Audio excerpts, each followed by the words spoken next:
Someone, in fact several people over the last several months of you newer people in other cities have dropped me notes, and one or two were admitting failures, problems you were having, and one or two people tried to point out that they had made already their own observation about how much of their so-called personal problems were psychological and what percentage perhaps had some physiological basis. Now, you newer people in other times and other places, whenever it is getting this tape, this is almost one of the great cutoff points as to the immediate slap in the intellectual face of people, is to point this out, that there is no such thing to a revolutionist, which means a fuller dimensional understanding of what life is about. There is no such thing as psychological. That is a flawed piece of data. It is as outmoded to a revolutionist alive today as the idea of a capital G God, as all religions are. It is absolutely outdated. It served a purpose, and of course it is still serving a purpose for some people. But what is called psychological, you have got to begin to see. It's not all that hard, it's just almost impossible. But it's not that hard to see for a second, no matter what you called it. If I gave you the benefit for a second, that is life, that there are psychological problems. But let us say that some other human, that there is an out there, if I'll go that far, really stretch things and admit to you there is an out there, there's something besides you. And if there is something out there that seems to give you problems, somebody seems to put pressure on you, your mate, your boss, your mother, let's assume that that's possible just for a second, which is not, but let's assume it is. How do they exert this pressure? How do you accept the pressure? It's got to come in through the five senses. Always stop and remind yourself of that if you can't do anything else. Play like you've got, that you're Catholic or Muslim and you've got worry beads or you've got something to remind you. Just stop for a second. That whatever's happening, if you believe you're hallucinating, if you believe people from Mars are talking to you, if you hear your voice, your mother saying, shame on you, if you hear your boss saying, still in your head, how come that report's not ready yet? And due to that psychological pressure, remember this, were it not for the five senses, if one of those senses were knocked out, if they're all knocked out, you would not be suffering this, quote, psychological pressure. You got to face up to that. It's strange, it's weird, but it's easy to see for a second. It is a fact. There is no such thing to anyone who understands anything, there is no such thing as psychological pressure. Whatever is going on is chemical in you. It can be tied in, of course, electrically, but it is basically a chemical problem. Even tonight it was fortuitous, since I brought it up, that Kyrute pointed out in passing about there really being no such things as drugs as people with alcohol deficiency. And that normally gets a little chuckle, but that's a fact. People who are absolutely religious in the ordinary sense, they've got a deficiency, a chemical deficiency. People who are frightened, people who have phobias, as they're called, there is a chemical imbalance outside the normal bell curve of everybody else at that time and place. That's it. All of this fits in, since these kinds of inquiries and these kinds of notes, every time some new people show up, it pops up. I don't mind going back over it, and there are two or three more I may hit before the evening's out of the kinds of things that I have already mentioned several times in the past. But it keeps you locked into a kind of city mindset. It keeps you locked into believing that there is plenty of pertinent information available and that you have it, that you have already picked it up by thinking in such terms as psychological. Almost all of you people here and in other times and other places getting these tapes, you are a product of the Freudian generation, more or less. There is no way outside of this kind of activity for you to have any ability to analyze the fact or to even question the fact of, do I have an unconscious mind? Is there indeed a private side of me? Is there a private voice in me? Is there a psychological me? For those of you who are not, I'm not going to dwell on this because it's not a history lesson, but this kind of information, for instance, is sitting right before your eyes. If you could see it, people didn't know what they were admitting, but those of you who are fairly well read, even back during college, the idea of there being a psychological self, I say the Freudian generation. Are any of you aware of the general fact that on this planet, this part of life's body, the feeling of there being a private, a personal psychological self is not all that ancient. It is right there in literature if you know how to read it. I told you it was an aside, so make of it what you will. But I'm telling you right now, for those of you doing this, there is no such thing as a psychological. There is not. There is no psychological you. There are no psychological problems. Whatever it is a chemical problem. Whatever it is an imbalance outside the bell curve, outside the norm of your particular city at your time. Now, if you can follow, I'm going to segue into some other things I was going to talk about. I've got some real good questions I'm going to try to get to, and some comments that some of you people have made in regard to some things I've said in the last week or so.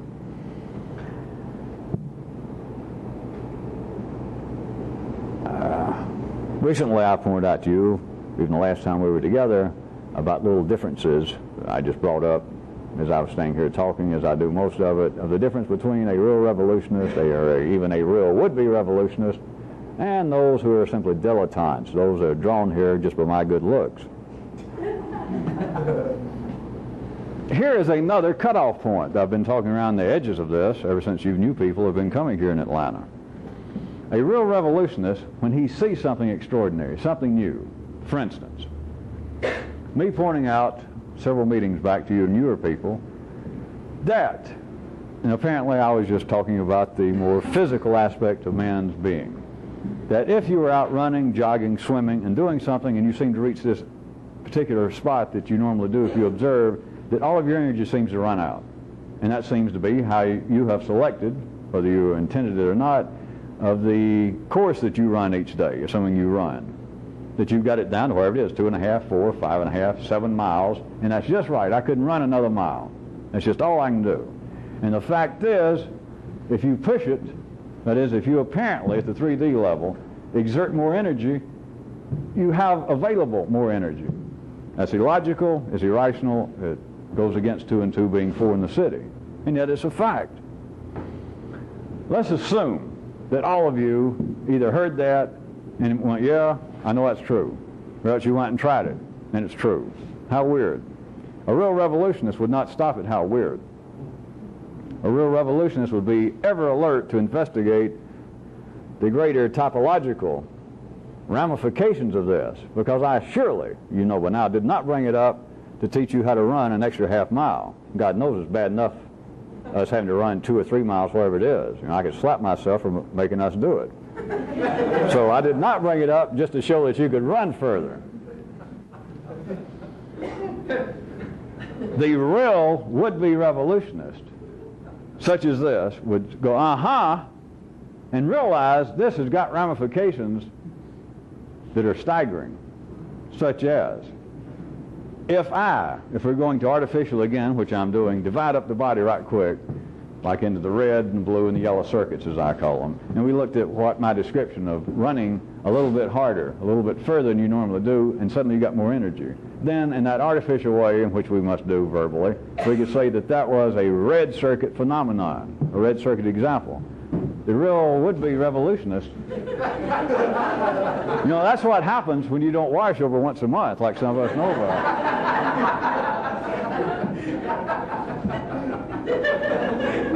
At least it doesn't have the aroma that you would expect. Who did it? I like that. Who did that? Jennifer. Hey. As long as we don't take it personally. The real revolutionist should then ask him or herself, non-verbally, that Jesus, if this is a fact, which it obviously is, that I can exert more apparent just physical energy, something as mundane, something as low class and bourgeois and fig-brained as running, that I can exert more energy and have more energy. What if that would work with other circuits? Of course, a would-be revolutionist, after a time or two, it's not really a question of will it work. That's what the ramifications are of my God. That means I could do what?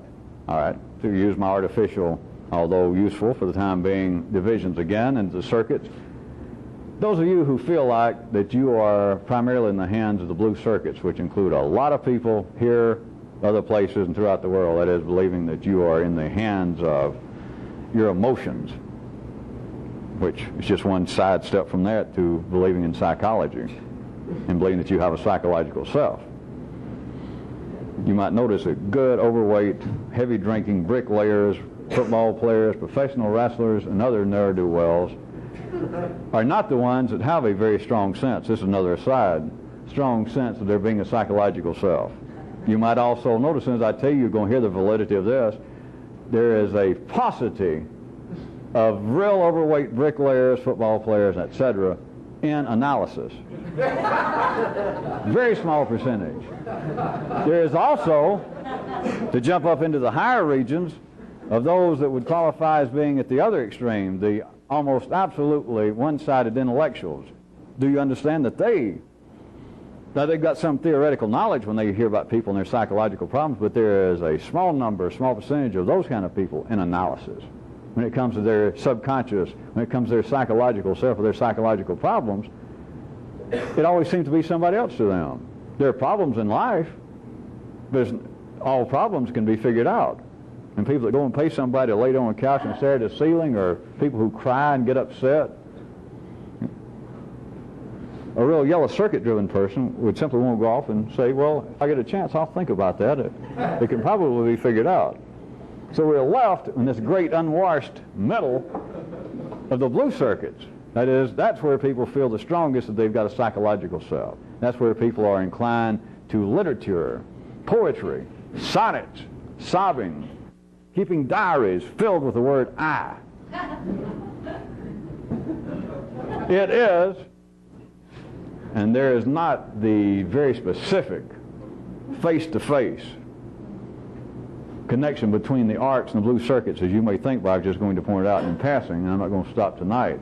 But you do, sure most of you sense that where art seems to come from in the city, those are recognized as artistes, are not, in case you've never noticed, they are not overly intellectual, which is part of the humor once you ever see it, or the futility of artists being asked to explain their work, which is bad enough, but then super bad is for an artist to attempt it. For a Picasso, for even a writer, which should give some of you pause to wonder what in the hell is going on in life, why you never noticed it.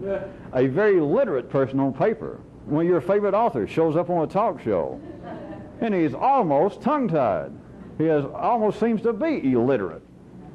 Or James Brown, ask him, what does your music mean?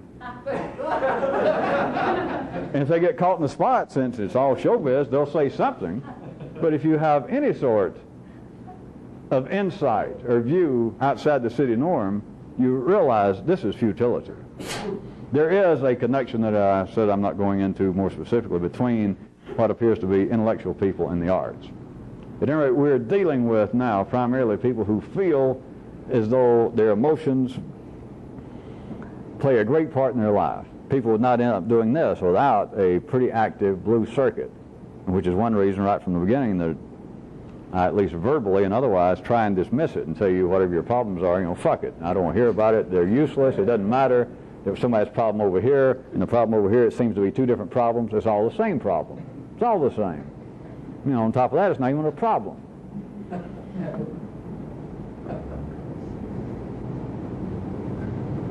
But what if we had our would-be revolutionists and they understood, and it suddenly struck them that there's no question about it, there is validity and there are ramifications in other areas other than being able to push yourself apparently just physically, and by exerting energy, get more energy. So, what would this lead, if you remember where I was, a more blue circuit inclined person? Does that mean that I could be more apparently emotional and therefore benefit from it? What was I just talking about last time we met? The questioning of oneself, among other things. The true ability to act. The only revolutionist understands that this is all an act. I don't mean just us here. The world out there, Washington, Moscow, the Vatican, your mother, your father, your family life, you growing up, what appeared to be the traumas of your life, what appears to be the tragedies going on in life, it's all an act.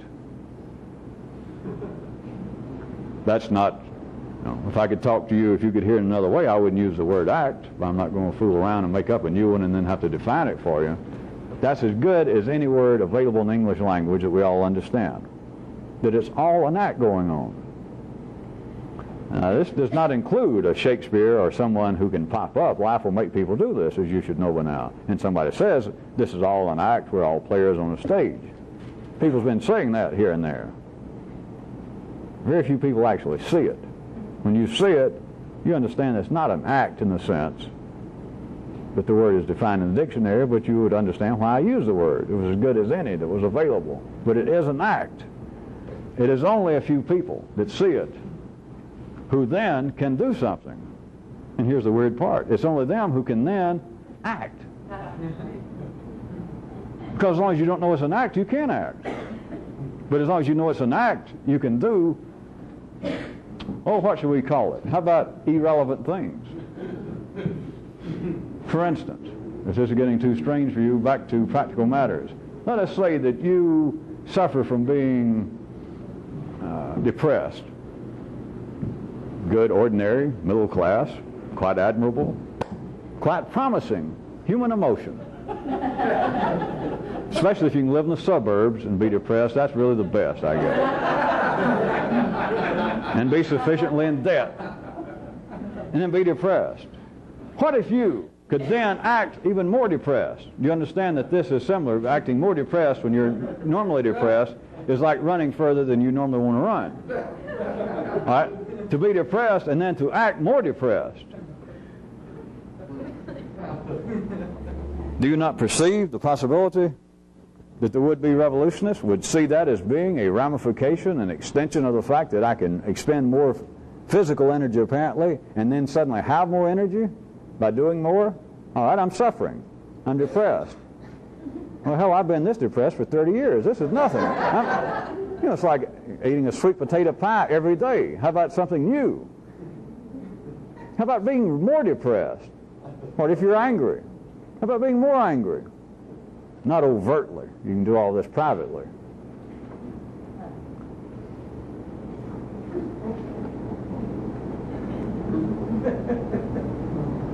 I have slipped in a very potent weapon, whether any of you heard it, and I'm disinclined to continue trouncing upon it tonight. All of this, plus some of the letters I've been getting from people out of town, some of the newer people, lends itself for me to bring up something that I have been holding back for a year or more. It's one of these times again that I periodically, if you notice, will mention that I was going to tell you something even closer to the secret than I had before. I only do that once or twice at the most a year, and those of you who take any of this seriously, you might take it seriously. I don't say it just to be funny. So, here it is. And those of you, of course, with good ears here, I've been towing around the edges of this for a while. But now we've got new people hanging around here in some of the other cities for a sufficient length of time, so I might as well bring it out. Are you ready?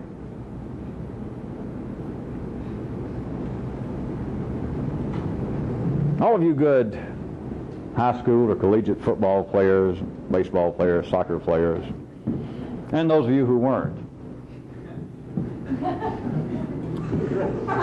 The coaches used to have a term that they used a lot when they would be trying to encourage all the little pimple-faced punks.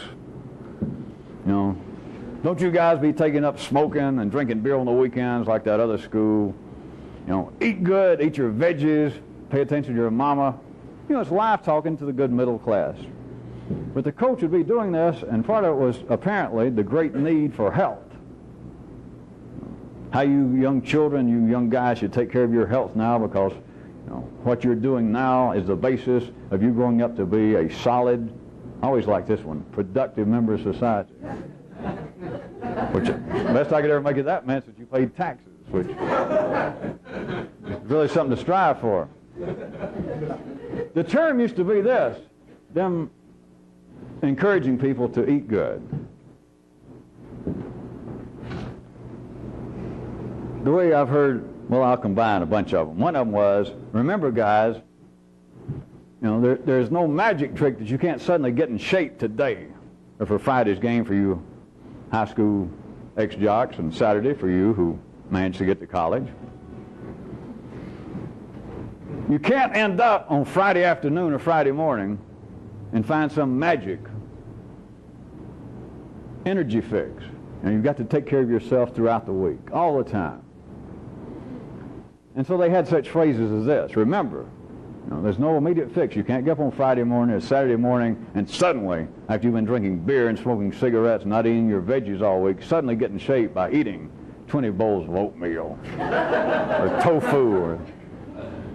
And so it'd come down, they would have such phrases as this. They'd say, remember, today's game is played on yesterday's chow. Now this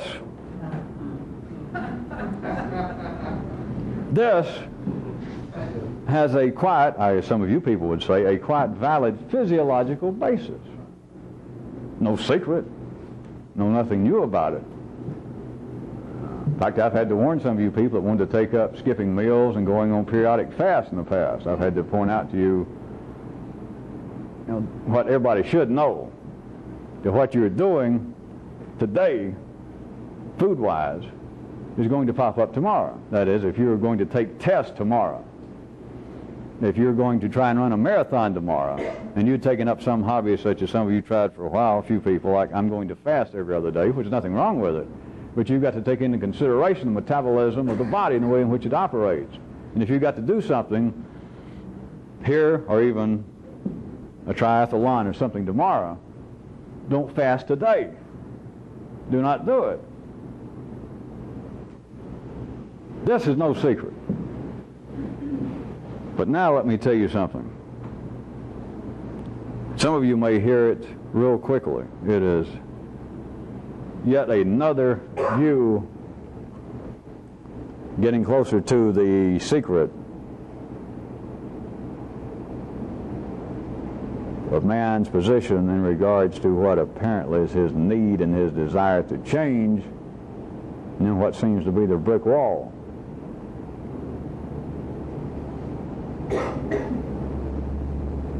The lower circuits. Now I'm starting out just speaking in everyday terminology from the city view, from the ordinary view. The lower circuits are out of sync with the upper ones.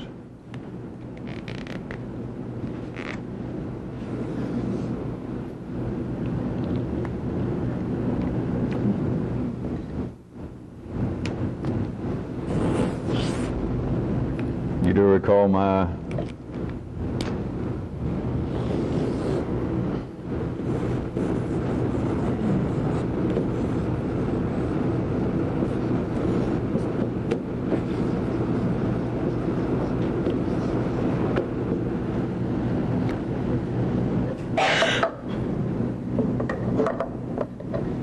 Now just think about it simply.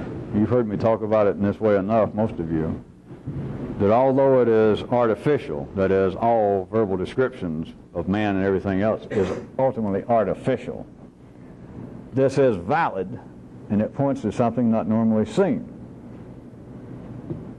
The lower circuits, the older, the nonverbal, and the upper, they are out of sync time-wise. They do not operate at the same tempo.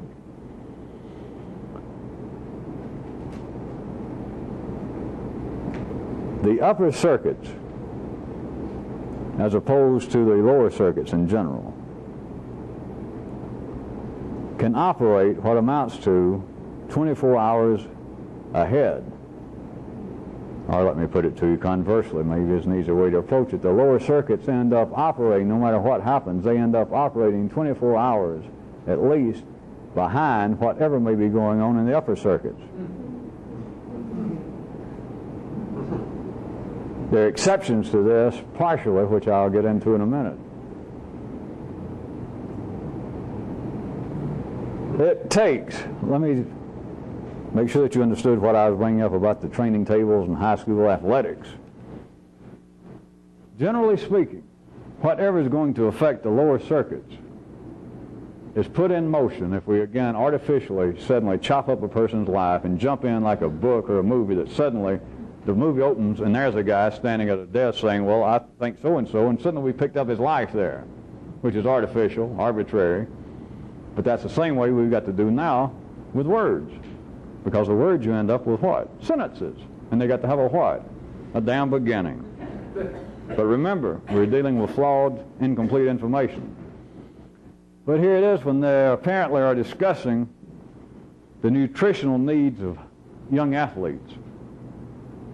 And I'm saying, all right, you guys, we got a game tomorrow night, so you got to be careful what you eat today.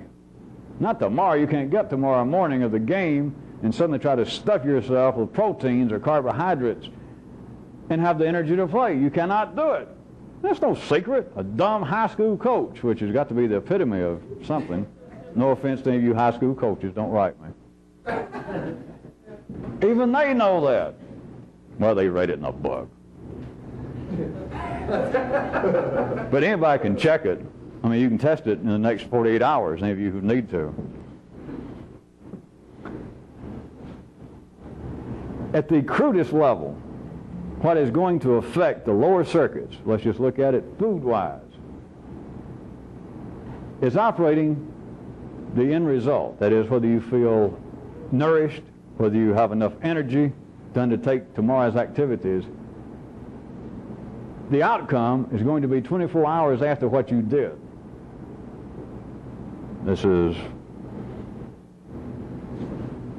those of you who paid any attention to biology or nutrition or whatever you studied in undergraduate school, don't worry about that some substances, even I'm aware of that some things apparently run through the complete digestive system and are extracted in less than 24 hours. I'm getting somewhere else, I'm giving you the general 24-hour, which is a basic rhythm of under which humanity is living, that in general you can consider that it all falls within the level of 24 hours being that which is the ultimate payoff, speaking artificially and dividing up a day, an instance in one person's life, that what's going to happen at the lower circuits, food-wise, energy-wise, just at the crude level, the red circuit levels, the lower levels, the outcome is going to manifest itself 24 hours after the acts, that is, of eating.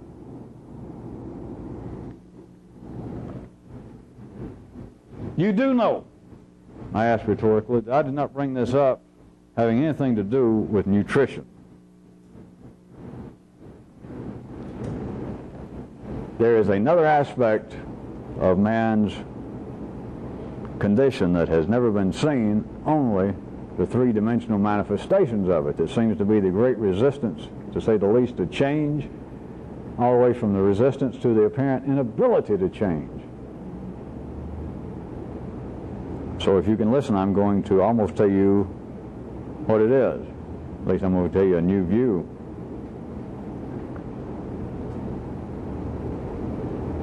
People cannot ordinarily, as they call it, change. Because as ordinary people talk about change, it is coming from the upper circuits. Not the lower, it's coming from the upper circuits. That is where life is feeding the discomfort, the drive, the apparent need to change.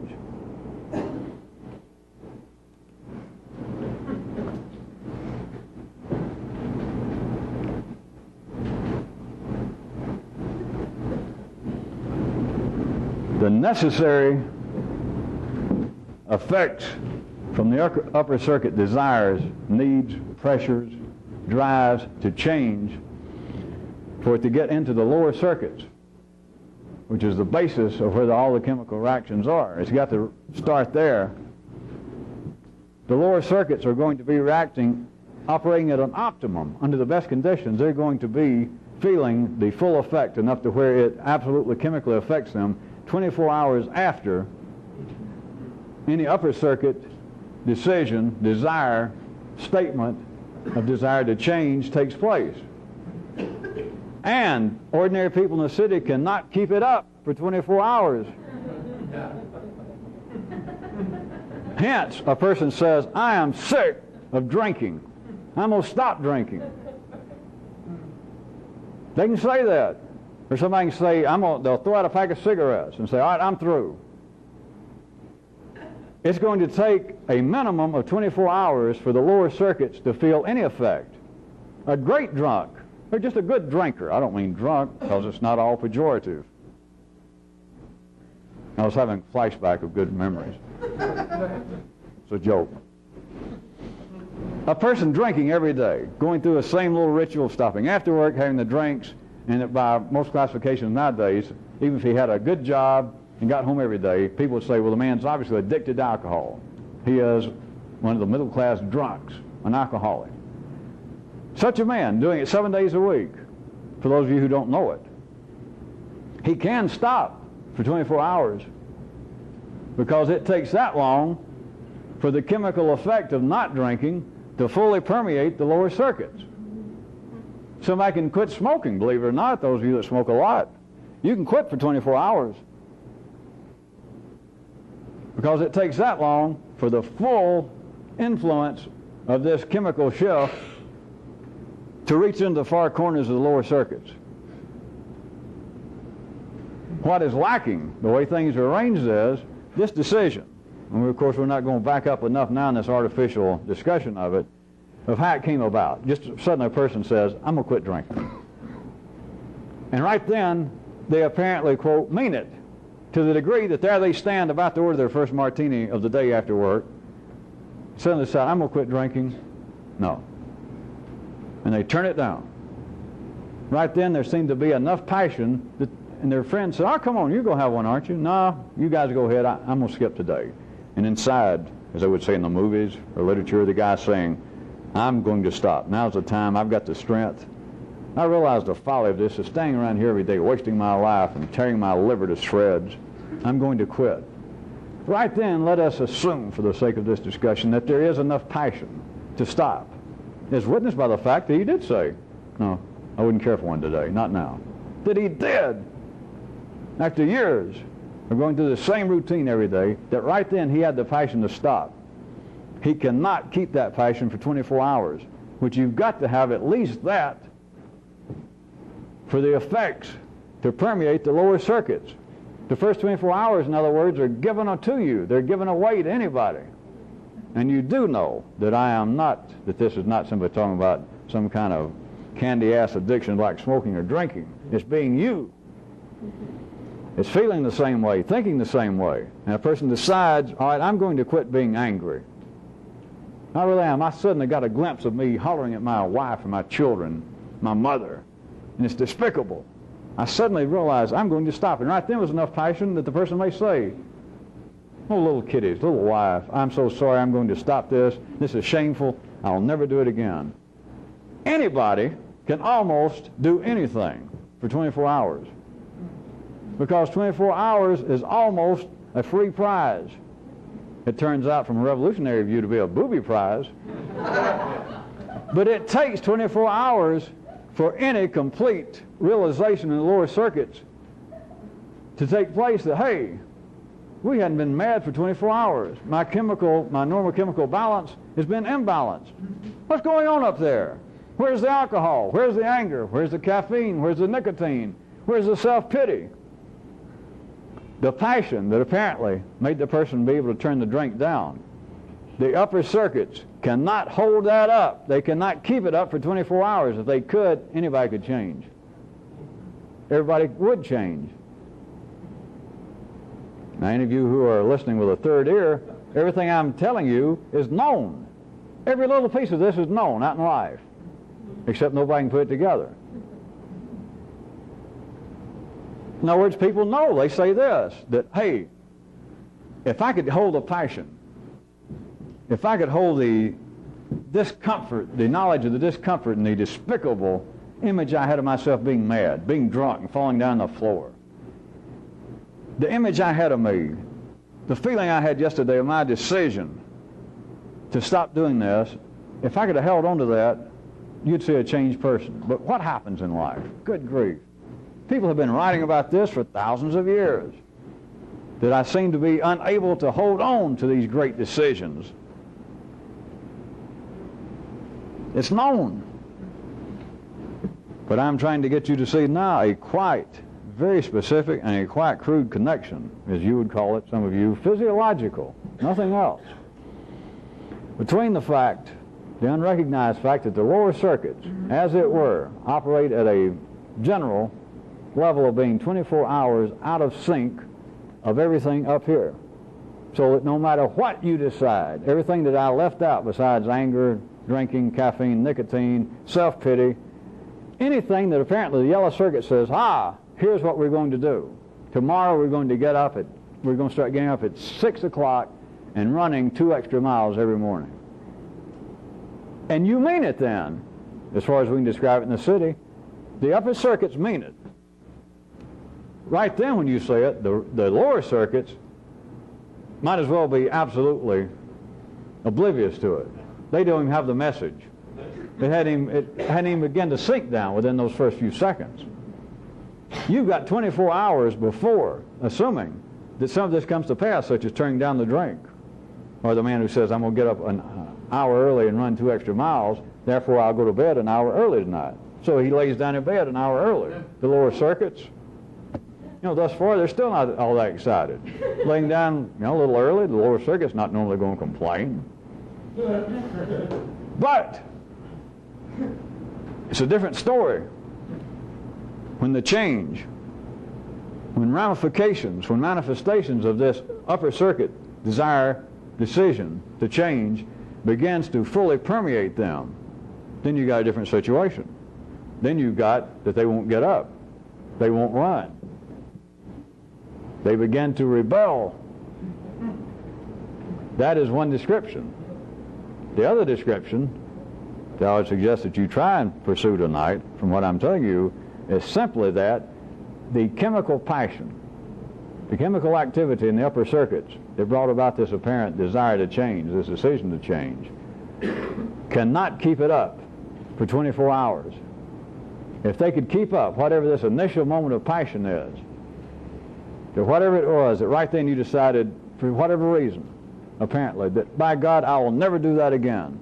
I'm going to change right now. All right, that passion that you apparently were experiencing then that made you in the upper circuit say that, whether it was just to yourself, if you could hold that passion, then what people call change would be possible.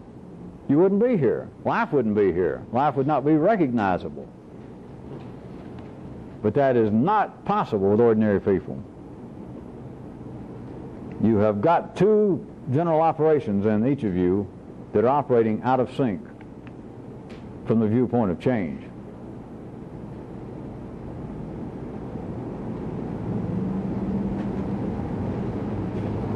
I said that there were some little exceptions. I've used these examples before in other ways, but see if you can hear this. One of the reasons that part of life's body condemns drugs and alcohol is that they apparently have the potential for almost immediate change.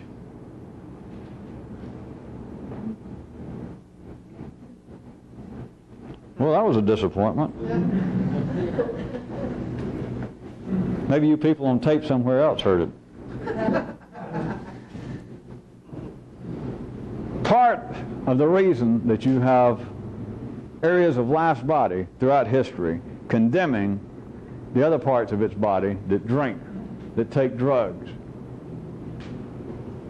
is that on one level there is a potential for almost immediate change. That is, going past this 24-hour lag. All right, I'll see if I can have to push your face in it. Person decides for whatever reason, I'm sick of just feeling downhearted and always feeling that I'm not good as everyone else. That I always feel ashamed even when I walk in a bar and I can't even look at people. I know what I'll have. Give me a triple shot of Jack Daniels. Time a man get it down, clear his throat, maybe go to the bathroom, and see, get the tears out of his eyes. Give the man, not 24 hours, give the man 5 or 6 minutes, and suddenly, hey there, mama, you with somebody? The man's looking at himself in the mirror. It has the potential, relatively speaking, for almost immediate change, which is not the way life is wired up to handle the use of humanity. That is one of the reasons, among other views I've given you, of why there's this general worldwide condemnation from a large part of life's body about alcohol and drugs. That you're not supposed to just, almost as though life is saying this, some part of life's body, is I know this is temporary, and you don't normally do this, and you won't remember it. You'll get sick, and you'll probably throw up on your new shoes, and you'll swear off drinking for another year. But still, you guys shouldn't do that. You know, you're playing around with things you shouldn't be doing. None of you should be able, even though it amounts to nothing, you should not be able, within a matter of less than 10 minutes, to apparently undergo a change like that. How about another aspect, if any of you, since I'm having such great success of dragging you into this, why stop now? Can any of you see a connection between this and apparent religious conversions? Now, people being religious, no matter what the religion, doesn't make a damn. But they get a chance, as it were, to change one time. That's what is referred to, at least in the Protestant areas of life's body today, as conversions. Of undergoing something that people say, I actually feel different. When the minister prayed and everybody hooped and hollered and they spun around and several people got sick and threw up on my new shoes. But then this guy grabbed me and said, be healed, or come join our church, you're now one of us. And I felt a little dizzy. And I prayed to whoever their God is, oh, forgive me, and I know I'm no good, and just take over all my problems. And they all went, yeah, it's true. And I left and I did feel different. They got one time. I don't mean there amounts to anything now. It's nothing out of the ordinary. It's just part of the scheme of life in the city. But they've got one time to change. And that's it. One time to apparently undergo some change. But the change amounts to this. By undergoing this apparent one-time change, they then become like a solid, dogmatic member of life's shoddy honor guard. They will now uphold the banner of life itself. The more they have undergone this so-called conversion, the less chance, the less room there is for any little bitty change. Because all good religions, some of the main things they forbid of what? Drugs, alcohol. That if you're going to be a good blank, fill it in, Jew, Christian, Muslim, Buddhist, is you get into a set behavior, and that's it. You no longer, if you're going to be a good blank, a good religious person, you no longer try to change. What's there to change? You're now it. You joined our church, our religion. This is it. What's there to talk about change? There is no more change. If there was going to be more change in your life, it'd have to be for the worst. It'd have to be downhill. You are now it. You're one of us. So therefore, speaking, of course, still artificially and in general, those people have no need to ever look into the problem of this out-of-sync time lag between the lower circuits. They got no reason to ever consider why people can't change, why they can't change. The more they are religious, the more they are forbidden. I don't mean just by the church. The more they are forbidden at their own molecular level to even think about change, much less to try to change. I am now it. It is, even if you can't see it, it is another example of the great coup de maîtrise of life itself. I've changed once, and I'm now a better person, and all ideas of change has now been taken away from me. Then those who are not apparently religious, those who have not apparently undergone this one-time conversion, this one chance to change, meaningless from our view, but this one chance to change left everybody else, the great unwashed masses. Then they're left with the upper circuits, as life has made everybody do, from popes to peasants, artists, bricklayers, that I'm not quite up to par. I should be changing. I should probably cut down on beer. I should probably be nicer to my wife. I should probably be home more. I should probably go to church more, whatever it is. And they think it, and life even has enough passion in it that they believe that it would be good if I did this. In fact, I feel guilty that I don't do it. And then if they're pushed, they may even discuss, I'm not sure why I don't. I know I do. You don't have to tell me. I know what you're saying I should. I don't seem to have the energy. And it makes me feel bad when I think about it. And what it is there's a time lag between the full ramifications, just the awareness of the ramifications of this impending change. This change has been declared, this change that has been even enunciated by the upper circuits. It takes 24 hours for the lower ones to even be fully aware of it. But by then, what apparently was the incoming pressure 2 change, the place where apparently there was a chemical drip down that could have made some change, it came and went like that. Yeah, I should stay home with my wife and kiddies more and not drink every night. Huh, I should. There's no doubt about that. Hey, let's go around have one before I go home. So how long did it last? And this is not an attack on humanity. That's the way things are. That's the way you have always been. It's the way you're supposed to be. There is not a psychological reason. There is not some spiritual reason that change does not take place, that people cannot apparently exert their will. They apparently cannot uphold their decisions to change. It is a literal time lag. It is a physiological out-of-sync situation between the lower circuits and the upper ones. And it is not the lower ones that make decisions to change. It is the upper ones, apparently. That is where you sense it. That is where life talks to man individually. That is where man makes this, life makes man circuits discuss, name, and picture what change would be. But the upper circuits cannot, should I point out to you, do it alone. For those of you who are real good, you could ask yourself the question, can they do it at all?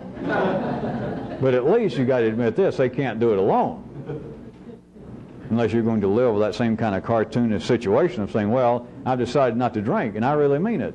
And I'll be damned though if I can do anything with my hand. It keeps going. And I'll say, bad hand, naughty hand, don't do that. I'll hold my hand behind my back, and I'll say, no thanks, guys, I'm not drinking tonight. I'm trying to cut down. I want to lose a little weight. I wouldn't care for any.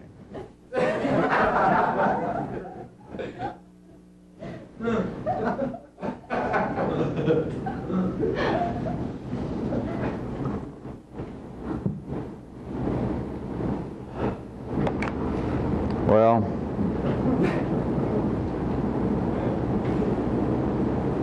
it's potentially dangerous enough what I've already told you, so I'm not going to stay with it. Maybe the moon wasn't right for most of you people tonight. Don't you new people go read your horoscope and think I mean... That's kind of a badinage between me and you, if you believe in that kind of shit. That's why I say the moon wasn't right. Let me do point out some practical aspects of this, though. A real revolutionist would have to see this situation, and there's much, much more. I'm just not going into it because I'm beginning to drag some of you through the dirt. You're beginning to grab at my ankles for this tonight. Just remember what I've told you, that there is literally going on in everybody, always has been, an out-of-sync situation. Out of sync compared to what man expects, what man is made to say should be possible. And that is literally that the lower circuits are operating, as it were, 24 hours behind whatever goes on up here.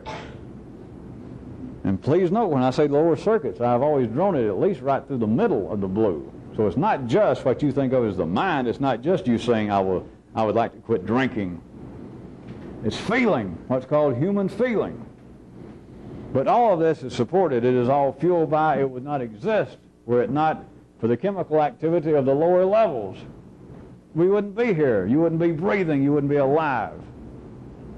For the information, what appears to be originating up here, what appears to be originating from up here, by the time it reaches all corners, the information is generally has become fully aware in the lower circuits. It takes 24 hours. It is no different than food. It takes 24 hours for your food to reach all parts of the body, to be stored up, to be energy, more or less. The same way it takes this kind of time lag, this 24 hours, before the lower circuits have a full awareness of what was decided, apparently, what was said yesterday. So you're always running 24 hours behind yourself. You're always running 24 hours behind what appears to be yourself. You're always running 24 hours behind what appears to be your consciousness. Not your damned old liver and spleen and duodenum and intestines. No, the great part, the real part, the artistic part, the human part, the spirit, the brain, the soul, my humanity. Not just my old lower dirty parts, but this part up here where I dream the dreams. Remember this, though, and you can feel it. The rest of you, which is all of you, is always 24 hours behind, no matter what you decide now. Well, now, I was about to stop. Some of you are beginning to get it. No matter what you decide right now, I'm telling you, you might as well forget it. You can decide whatever you want to right now. And it means nothing. Medre. It's shit. Unless you can tell me that 25 hours from now, the same thing. Not tell me the same thing. You feel the same thing. You're on the same track. You have the same decision. You have the same attitude toward it. And those of you now smiling as I was about to dispense with this, you know that that's true. Think about it. It is a marvelous situation that no matter what you sit and do now, no matter what you say, no matter what you decide at the ordinary level, it's going to be 24 hours before anything can be done about it. To say I hadn't been mad in 24 hours, I hadn't had a drink, or I hadn't had a cigarette in 24 hours, you hadn't said anything. That's a grace period. That's nothing. The circuits that are addicted, they don't really even know about it yet. So don't tell me you've done anything. And of course, don't look at it just from that negative view. Turn it back around. No matter what you decide to do, and people, want to ask me, how come I can't seem to get the energy? It was like I almost got a little voice from the cosmic spirits that went, you should be a kinder person. And it almost brought tears to my eyes. And I wanted to walk outside and contemplate the stars. And I thought I saw Gene Dixon flying through the air. Anyway, I suddenly felt this, and it was like some great feeling I had. But then you want to ask me, well, why can't I keep it? If right then I could have if I could have taken the right action, I do believe that I would be a new person today, that my consciousness would have been expanded. You are in the situation that whatever is thought of, whatever apparently is planned up here, is always going to be in operation, if it's going to be felt at all, 24 hours later. You're going to be playing tomorrow's game on today's meal. That's it. Those of you now smiling, let me ask you this, as I want to do rhetorically oftentimes. Don't that explain a lot? Don't that explain almost everything? Except for those that don't want to hear it. Except for those that don't want to be explained to.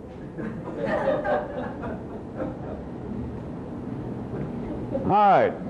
Since drugs, since alcohol is a waste of time, a real revolutionist, once he begins to understand this, what could be done? All right, I'll tell you.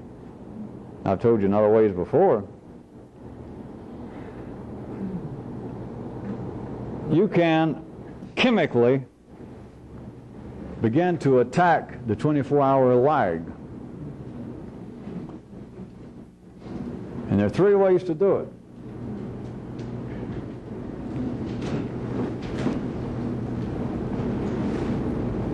When you recognize this lag, then to yourself you can alter immediately. You can do it. A few people. If you've got enough need to and the will to, you either alter the tempo of what's going on, the intensity of what's going on, or the continuity of what's going on. This makes alcohol and all forms of drugs look like lollipops. But it's got to be one of those 3 points of attack. Thusly.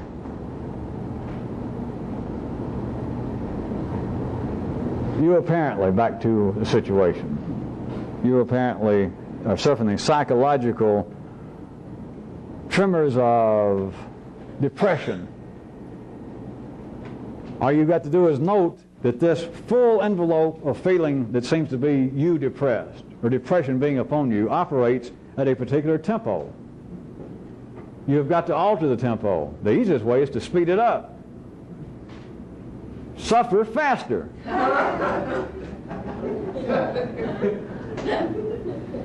Of course, apparently, almost all suffering is caused by some what? Body. And so, you've got your mate, your boss, somebody, continually, almost daily, they will say something to you. And sure enough, they'll say something like, the boss will come by and say, well, I see you're behind again in your work. And Jesus, it feels like you're getting indigestion again, you're getting headaches, you're getting depressed again, you're feeling pressured. All you got to do is notice there is a tempo to this. There is a tempo to your life. There is a song going on and it has a tempo. Every little thing, your life in general has one. The speed at which you move, the speed at which you react to things. But let us take this one situation. He comes by and he says, or words to that effect, and then he moves on to the next person to get them. There is a tempo at which you apparently react to this and become disturbed, become depressed by it. Alter the tempo. Do it faster. As soon as he comes by and he goes, well, my, yeah, I know, I'm behind again. Now, you don't have to do this literally, you don't have to do this overtly to him, but increase the tempo at which it apparently has happened to you. Are we out of time? We'll turn the table. Altar. Back to the same.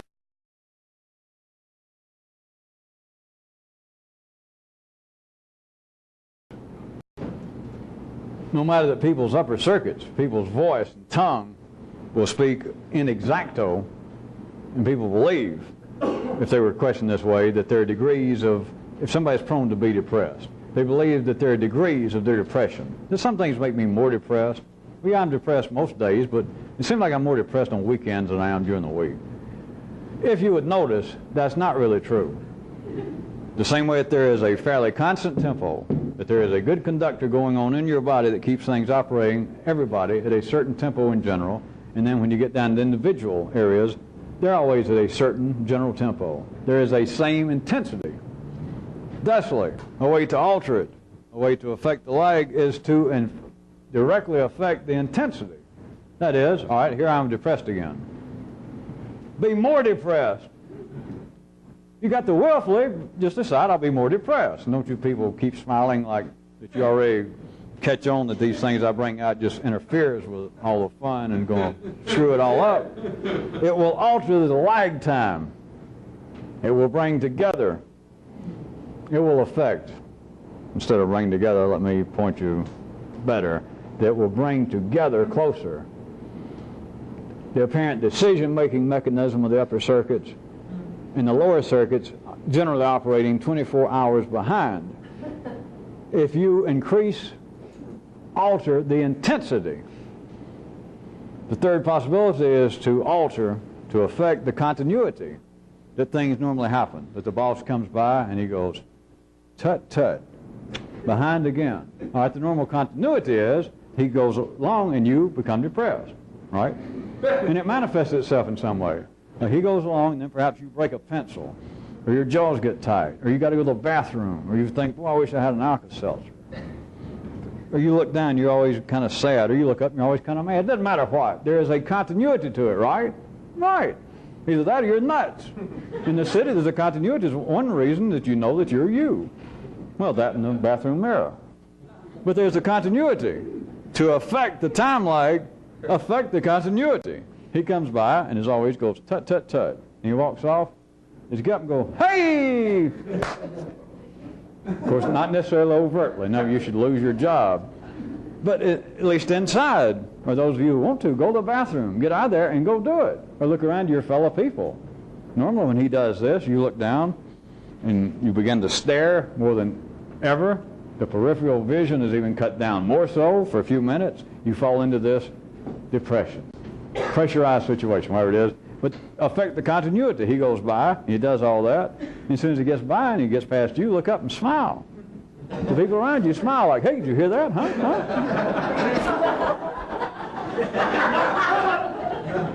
If you break the tempo, if you alter the intensity, or if you chop up the normal continuity, you have done worse from last viewpoint in a sense than any amount of alcohol or any sort of drug. And you can feel it right then. Most of you know that already. Most of you, even you new people I've seen on these excursions, you got little blasts of that. And it's not just trickery on my part. It's not me being able to sit around and think up all these little things to go out and do at shopping malls or where you're walking. I can think them up as fast as I can talk because I understand the basis of it. I don't have to plot these excursions. I just open my mouth. Just anything that people ordinarily do, I can turn it into an excursion if you're participating with me. Because what you're doing is altering one of those three. What you're doing is unnaturally, that is, in the sense that it's unnecessary for you to live to do this, but it's unnaturally affecting the normal lag time between the lower circuits and the upper ones. That you can almost do magic. Not raise the dead, not fly through the air, but the real magic is to apparently let your whole organism in general feel the effects of a decision to change almost immediately. Not 24 hours later, is then. That's what is so much fun about it. And to many people, that's what is so disquieting, almost frightening. That, geez, I did what you said, and it was like, I don't know, it was weird. Of course, everybody smiles when they say it was weird.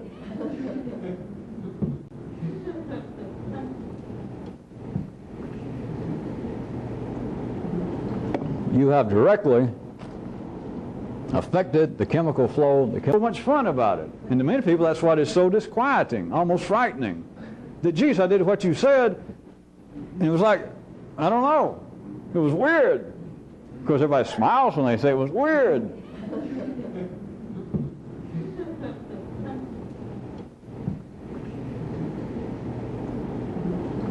You have directly affected the chemical flow, the chemical balance of you. Chemical, not psychological, not spiritual, not intellectual, chemical, chemical, chemical. You have affected it directly, and you can do it.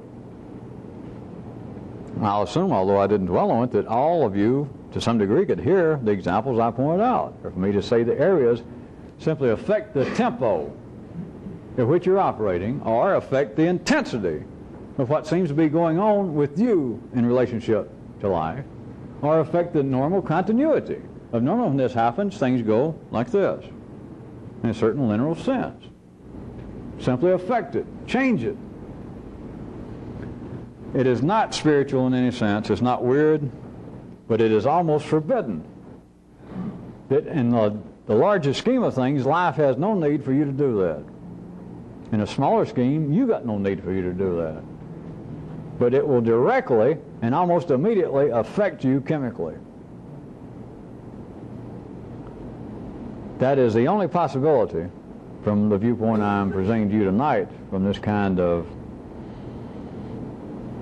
present mapping. It is the only way that you can overcome this 24-hour lag time. Other than that, you're going to live 24 hours behind, no matter your best efforts. You can be this close forever to being a brand new person, to having a new sense of some kind of cosmic consciousness. And let me just go ahead, for the sake of us discussing, and me keep saying you're getting closer and closer. You don't need me. You're on the right track. Keep reading those good books and checking your horoscope and take a few drugs now and then. You're generally on the right track. You're a good New Age person. You don't need me, and you're actually getting closer.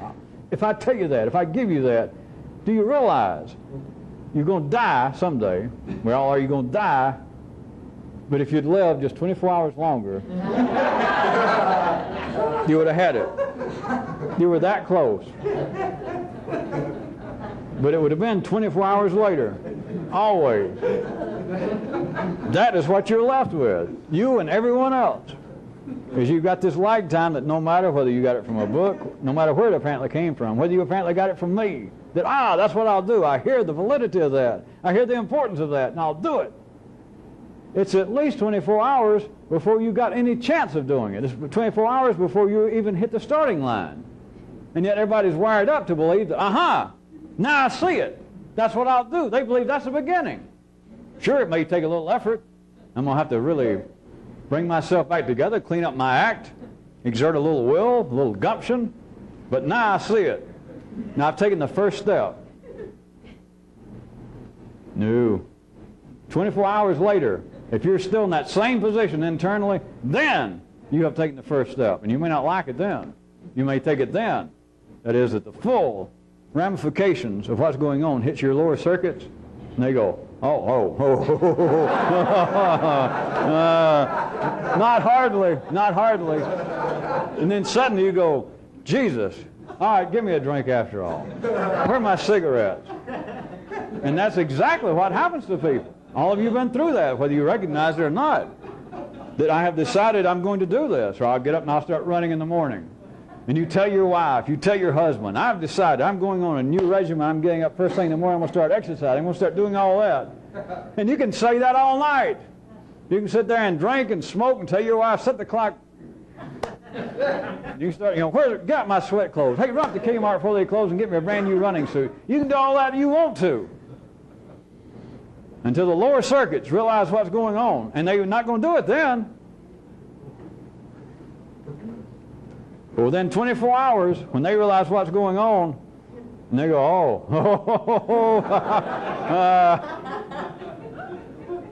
Of course, that's not the way you look at it. Something always, I don't know, seems to come up. Now is not an auspicious time after all. Now, I was on the right track. No. I was on the right track last night or yesterday.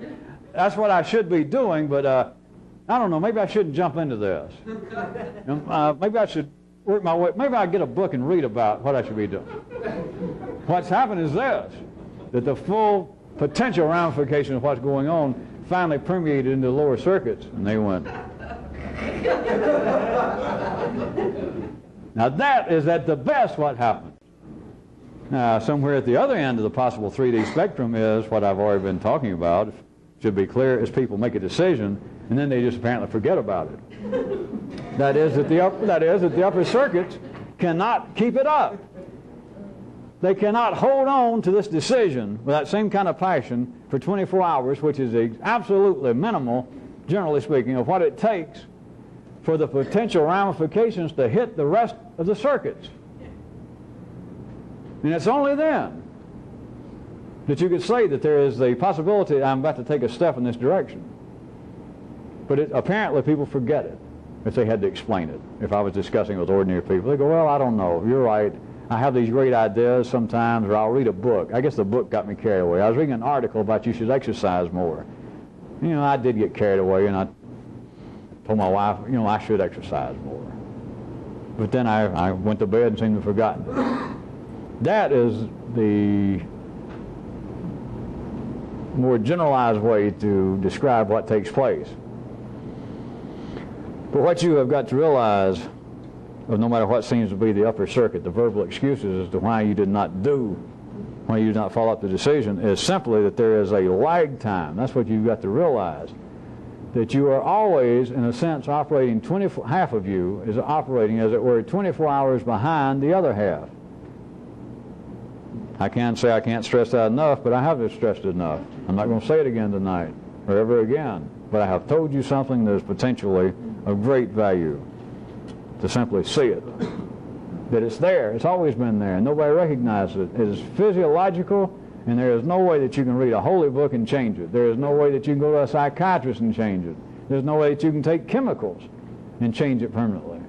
It's there. It's as much there as you breathing. And yet there's a way out of it. 3 specific ways I have already enumerated for you.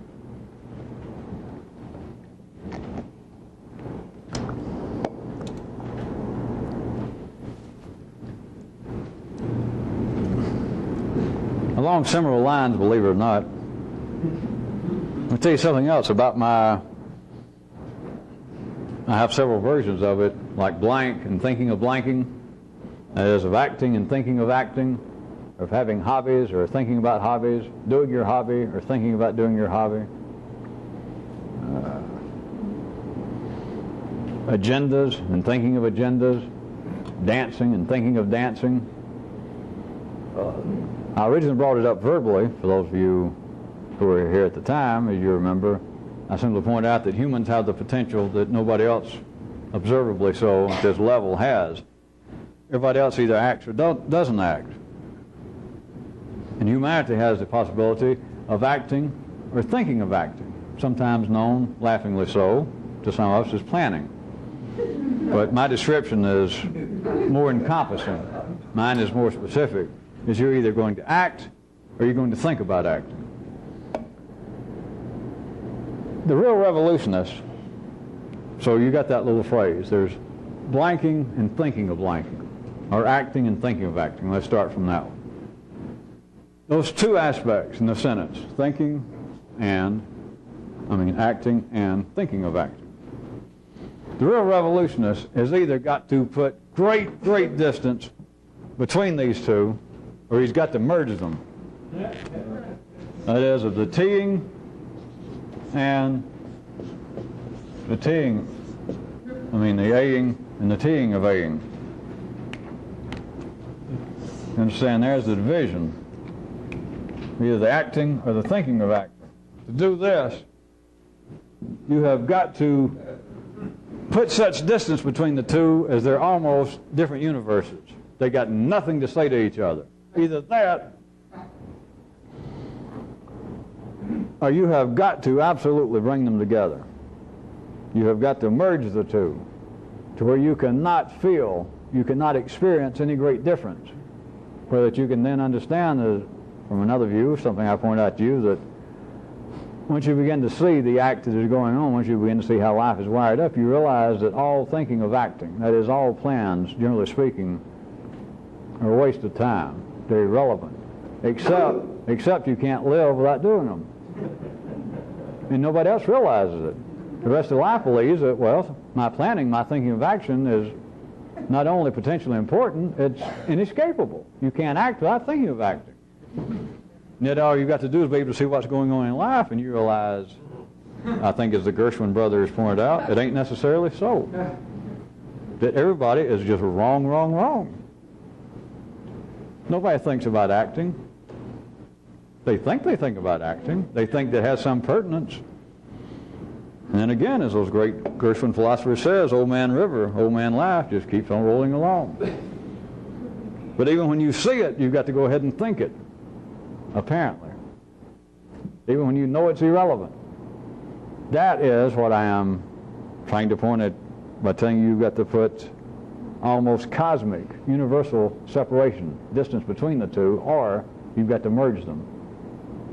You cannot stay in this situation to where there is a possibility of those being two distinct aspects. All right, I can either think about acting or I can go ahead and act. You can't stay there. You got to see it and realize that that is the two possibilities I'm always doing. That is, anything that I am wired up to respond to, anything that to me I am conscious of, anything that seems important, anything that seems impending, anything that seems inescapable, anything that even seems desirable. If you're conscious of it, it fits into this, that you're either going to act on it or you're going to think of acting on it. And they are obviously, right, two separate things. Thinking about acting of something, you can just stand there. And acting actually requires some movement. It requires acting. You have either got to separate them to the point that they become irrelevant, that the distinction is almost non-existent anymore. They're so far removed from one another, or else you've got to merge the two. You cannot stay in that situation. If you stay in that situation, you dance a while, then you sit it out. Then you dance a while and you change partners. You end up limited to bifocal sight. You ended up limited to binary consciousness. That there does seem to be a time and place for thinking of action and a time for action. Nobody but a fool would say otherwise.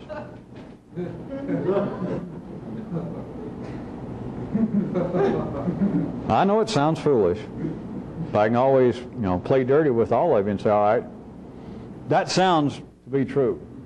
That sounds to be correct. That's the way you've always lived, right? You and everyone says, yeah. Then I got to kick in the balls again and say, all right, what good's it done you?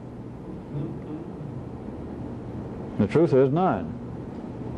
It seemed like I had to do it that way. Sometimes I apparently had to think about acting, and sometimes I just went ahead and acted on the spur of the moment, or I realized, well, it's time to do something. Even if it's wrong, I had to do it. But I felt like I hadn't really thought it through. Blah, blah, blah, blah, blah. It just happened. But if you live by the feeling, if you continue to live under the auspices of this, that there is thinking of action and there's action itself, you're caught. Life has got you. You can't move. Or could I say to you, you are forever a victim of the time lag. Because there's apparently a time to think about acting and then a time to act. There is no time to act for a revolutionist. There is no thinking about acting for a revolution. A real revolution is not planned. You can't plan it. That's part of the job of somebody like me. I apparently plan it. I apparently show up here with some kind of general blueprint, the intriguing, if not helpful, words for the night, and it's apparently a plan. Just improvisational bullshit. There is no plan for it, but that's why life seems to tell some people like me this kind of stuff, that apparently I got the plan. I don't have the plan. Don't get upset. Don't get the blues. Yeah, I got the plan. All right. So. But it's obvious I'm not going to give it to you.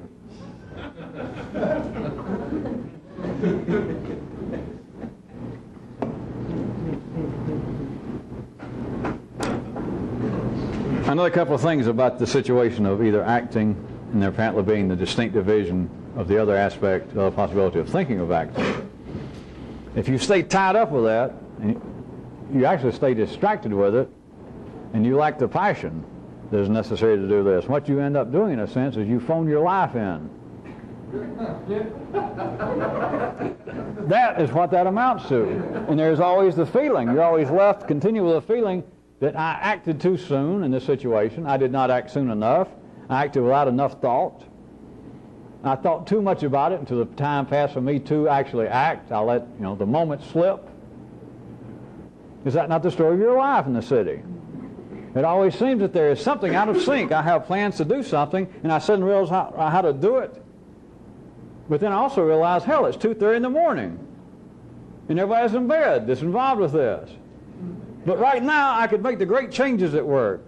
Or I suddenly realize what the tensions are, the unrealized potentials between me and my lover. But isn't it weird? She's in Chattanooga tonight. It's always things that are just slightly out of sync. That is another description. That is a parallel between that and thinking of acting and acting. The difference of people believing that I have this great hobby, this great interest in life. Do you do it or do you think about it? Well, sometimes I think about it, but then sometimes I do it. Are you pleased with it? And the answer, of course, is, well, not completely. Sometimes I have great ideas. Sometimes I feel inspired, but I can't afford paint. Sometimes I feel inspired, but it's too late to get up and play at the keyboard.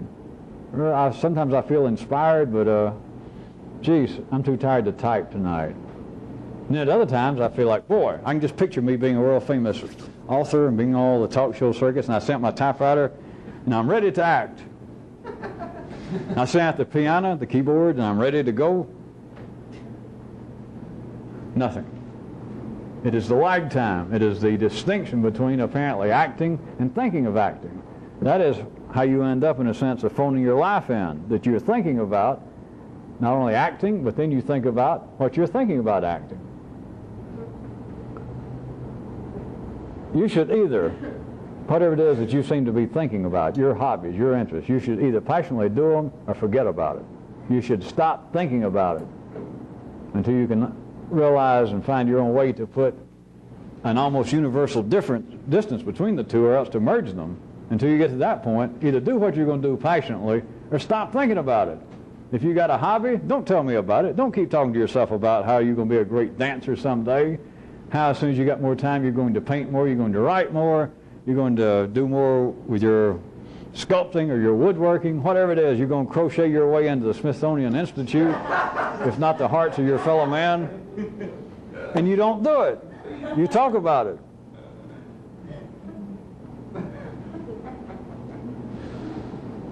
If you're going to do this, if you want the revolutionary view, is you should either passionately pursue whatever interest you have, or else, God damn it, shut up about it. That is, stop thinking about it. Just mark through it. That's not a sermon. That is not anything spiritual. It's chemical. You're keeping yourself locked into the same tempo, the same intensity. You're locked into the same ghetto, the same neighborhood where you've always lived, to simply keep having these thoughts about whatever it is, the dreams of what I'll do, over and over and over and over and over. You might as well be phoning your life in. There might as well be a switchboard somewhere that every morning you get up and you call and you say, well, I'm still dreaming about being an artist. I'm still dreaming about being a good Jew or a good Catholic, a good person. I'm still dreaming about changing. I'm still dreaming about quit drinking. I'm still dreaming about exercising more. And you phone it in and the central office goes, fine. You say, this. And you say, oh, by the way, this is, and they say, you don't have to tell me who you are. Don't you want me to give you my code name, my number? No need, believe me, no need. They know who you are. Just phone it in every day.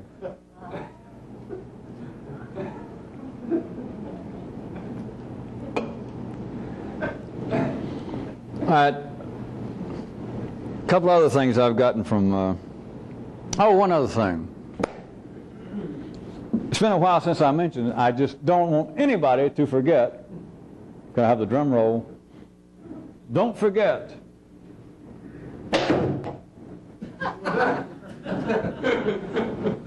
I know it's been a while since I mentioned it, and so now I've mentioned it again.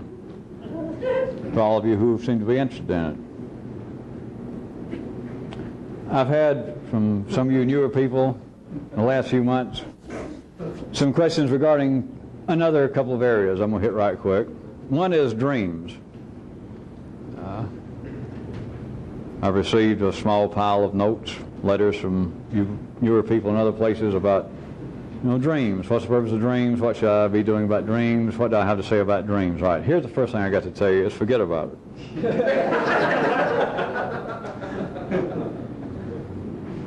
If you were approaching being a would-be revolutionist, a FRIM, a fictitious, reasonably insane person, FRIP, is you got to look at it this way. What in the world are you going to learn from your goddamn dreams when you don't know what's going on up there right now? Until you can tell me what you're going to say next, until you can tell me that you understand the time lag, until you can understand that they're in feel, not understand in some theoretical sense, that you feel, you experience the difference between the upper circuits, the lower circuits, the public and the private voices, that you don't need a psychiatrist, you don't need a psychologist, you don't need a textbook, there's nowhere to go. You got it here. Until you can tell me something about that, where in the hell do you worry about, where do you get off believing there's something to be learned from dreams? The main thing you can learn about dreams right now is what you ate. That's it. There is no significance, there is nothing that any of you can learn from your dreams. Not now. And I hold out very little faith. I'm not trying to hide anything from you. I'm just saying you forget it. And you should see the validity of that. It should strike you. Again, it's life's one of the master strokes of having people always involved in the city with apparently thinking about the impossible, because that keeps you from doing what? The possible, no matter how remote it is. And I'm aware of this. I read a little bit. I understand that there's whole schools of thought, would-be religions, books, seminars on dream interpretation. Think about it for a second. Some of you I got a little reaction from a few weeks ago when I tried to get you to think about, may I say the humor from a revolutionary view, but the weirdness that you got to pay somebody large sums of money to talk to you. Oh, I know it's to help me, but it's to go talk to somebody. Not just analysis, that's one way I use it, but how about going to school, buying books, going to a professor, and you want to go study psychology. And you find I don't know who has the best department now, Berkeley or whoever, and you go there and you save your money. And they, for months, years, they talk to you about white mice, statistics, what pigeons do. At least they get around to humans, but statistically about what humans do. Does it not strike you, if you want to know anything about humanity, you don't have to go to Berkeley, you don't have to go to Harvard. You got a humanity. You can stay home nude in the closet and you still got a humanity. You got it. But look, does anybody ever look there? No, I want to study about man, where can I go to school? Who can I talk to? All right, there is a connection, and I'm not picking on you people that wrote about dreams. I wouldn't even take the time to answer it. I understand it is built in as old as recorded history. But look at the beauty of it, of believing that there is some great significance. I mean, there are people who believe, this is nothing new, that the secret of life, the kind of shit that I know about, that you can discover it through your dreams. Think about it when I'm telling you that that's nonsense. But look at the widespread belief. Pursue the impossible, pursue the irrelevant. Not in our sense irrelevant, the impertinent, the moot. It holds everything safely together. Why in the world would somebody believe that there's something to be learned from their dreams when they can't learn a goddamn thing? That's technical, psychological talk about what goes on when they're most awake, as they call it, most conscious, like right now. Right now. And what do you know about you? What's going on in you right now? What's the significance of, you realize that all the time you're chattering up here. Well, now that you mention it, yeah, well, what's the significance of that? I don't know. But we'll get into that later. Why I came to, I want you to tell me about dreams. What can I learn from my dreams? You can learn what foods affect you a certain way after bedtime. That's the main thing you can learn. Forget about dreams. Unless you can tell me what's going on in you now. Unless you can. And of course you can. I know when I've had several letters and notes in certain ways that come down to a common subject in the last couple of months, and that is crying, which I've never had occasion to mention.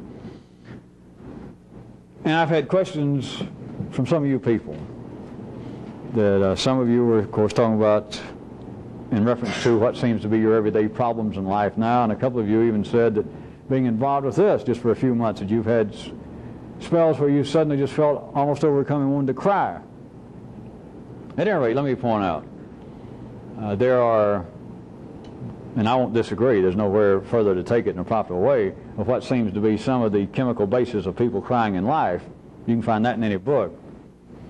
The physiological basis, it seems to be. Forget the psychological, as they call it. Well, from the viewpoint of you people, not an ordinary person anymore, but a would-be revolutionist, of crying, since it, like I said, was the first time it's come up en masse like this. Not en masse. Since a whole bunch of it's come up before. And I've never had occasion to comment, but let me point out for a would-be revolutionist what the basis of crying would be. And that is a realization that you can't put together thinking about doing this and doing it. It is a realization of frustration. That would be the only reason, and I'm not admitting a real revolutionist would ever cry. But a would-be revolutionist, if in some way any of you believe that you are feeling moved to tears and it's in any way connected with this, I strongly suggest you it is a growing awareness of the frustrating experience of being in the midst of an act and you can't yet act. In other words, I am trying to, in a sense, this value of believing that there is something of greater significance at this time over being in need to cry. Some of you, you'd be just as well as to get extraordinarily pissed if you know how to turn crying into that feeling. That is, four-dimensionally being able to go, to realize where you are and what's going on just for a minute. You can always cry about it, I guess, if you want to, but you've got to realize, surely by now, that in the city, you can always go as far to the other 3D extreme as possible, and you got the same thing. But at least it'd be a refreshing new taste for you instead of the same old potato pie. Is now try something else. Whenever this happens, I get extremely depressed. Always have. Okay. At the very least, next time it happens, throw a goddamn holy fit. Threaten the universe. Threaten the very people that seem to depress you. Threaten you. course, do not necessarily do it in front of the boss.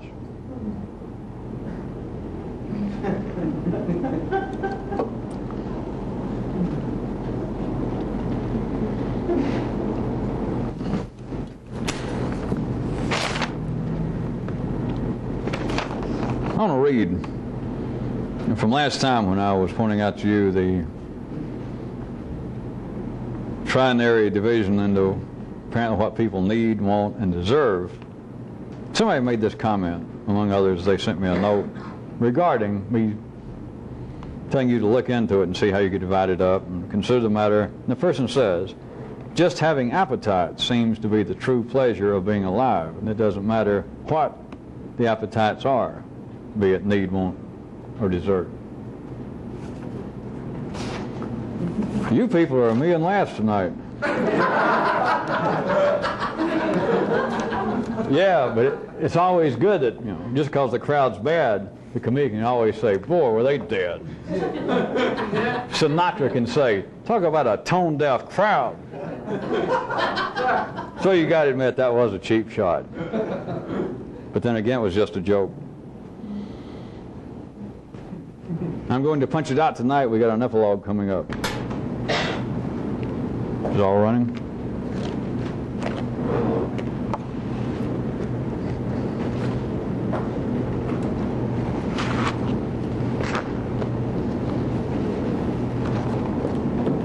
Since I could see that a lot of you were intrigued by the aspect of cutting down on disuseful,